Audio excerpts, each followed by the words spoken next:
यस्तो चैत मासमा यस्तो फलफुल संसारको कुनै पनि मार्केटमा किनेर पाउन नसकिने, तर हाम्रा जङ्गलमा यसरी व्यवहारिस परेका फलफुलहरू हेर्नुहोस् त।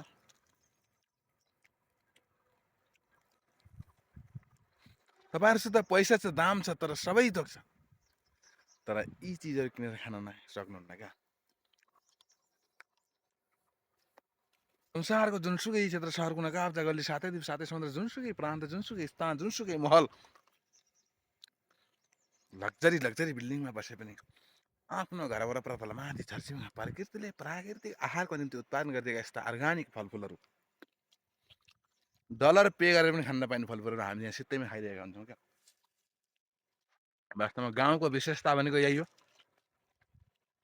कति लाल छन्,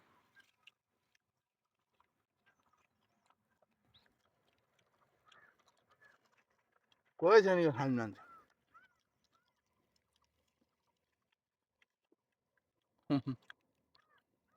यस्ता चिजहरू नछोडौँ, सुखी र समृद्धि बनाऊ भन्ने नाराका साथ यस भिडियोलाई मैले सम्प्रेषण गर्दैछु।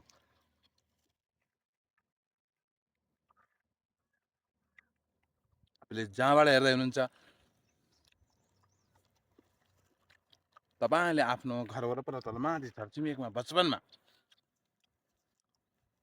खोजी खाएका यस्ता अर्ग्यानिक चिजहरू आज चाहिँ पृथ्वीमा यस नेपाल देशमा यसरी व्यवहारिस परिरहेका छन्। तपाईँहरू चाहिँ संसारको टाप सहरहरूमा चाहिँ केमिकल र पोइजनयुक्त खानेकुराहरू खोज्दै हिँड्दाखेरि हाम्रा जङ्गलमा यसरी व्यवहारिस परेका चिजहरूलाई कसरी वास्ता नगर्दै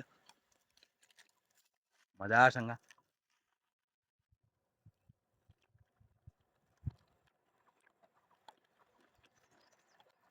खाएर निर्धक्क बन्नेछु। तपाईँहरू अबदेखि बजारको junk food, fast food, process food, नाना थरीका अनेक थरीका विविध प्रकारका शरीरलाई नराम्रो गर्ने खानेकुराहरू खानुभन्दा आफ्नै घर वरपर तलमाथि छरछिमेकमा फलेका यस्ता अर्ग्यानिक चिज खाएर सुखी र समृद्धि बनाउँ, परिवारलाई पनि सुखी र समृद्धि राखौँ। यस्ता चिजहरूलाई वेस्टेज नदिउँ, किन भन्दा यसमा धेरै शरीरलाई आवश्यक पर्ने भिटामिन मिनरल्सहरू लुकेर रहेको हुन्छ। त्यसकारण